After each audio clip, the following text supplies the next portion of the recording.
অথচ আমরা গাফেল মানুষ আল্লাহর কাছে শুকরিয়া আদায় করতে নারাজ। অথচ আল্লাহ তাআলা আমাকে কথা বলার মতো কণ্ঠ দিয়েছেন, মুখ দিয়েছেন, দেখার মতো চোখ দিয়েছেন, চিন্তা ভাবনা করার মতো মাথা দিয়েছেন, ব্রেন দিয়েছেন। তারপরও আল্লাহ সুবহানাহু ওয়া তাআলার সঠিক শুকরিয়া আমরা আদায় করি না। অথচ প্রত্যেকটা মুহূর্তে আল্লাহ তাআলা আমাদের কাছে তার প্রশংসা এবং শুকরিয়া পাওয়ার যোগ্য। আসসালামু আলাইকুম রহমতুল্লাহ। আল্লাহ সুবহানাহু ওয়া তাআলা মানুষকে কত কিছু দিয়েছে, তারপরও মানুষ আল্লাহ তাআলার শুকরিয়া আদায় করে না। অথচ পৃথিবীতে এমন কিছু মানুষ আছে যাদেরকে আল্লাহ তাআলা অনেক কষ্টে রেখেছে, তারপরও তারা আল্লাহর শুকরিয়া আদায় করে।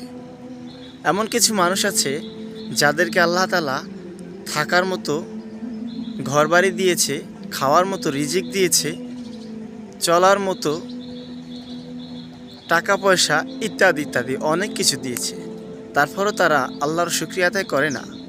আবার এমন কিছু মানুষ আছে যারা বিপদে পড়লে আল্লাহকে খুব ডাকে, যখন বিপদ কেটে যায় তখন এমন তারা ভাব ধরে, এমন ভঙ্গিমা করে, মনে হয় কি তাদের জীবনে আর দুঃখ কষ্ট আসবে না, তারা আর কোনো সময় বিপদে পড়বে না।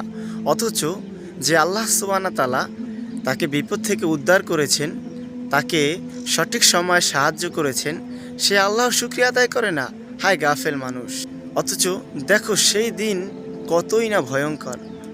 অতএব মনে করো সেই দিন কতই না ভয়ঙ্কর, যেদিন আমাদের কৃতকর্মের জন্য আমাদেরকে আল্লাহর সামনে দাঁড়াতে হবে এবং তার কাছে আমাদের প্রত্যেকটা কাজের কৈফিয়ত দিতে হবে এবং প্রত্যেকটা কাজের হিসাব নিকাশ আল্লাহ তাআলা আমাদের কাছ থেকে নেবেন।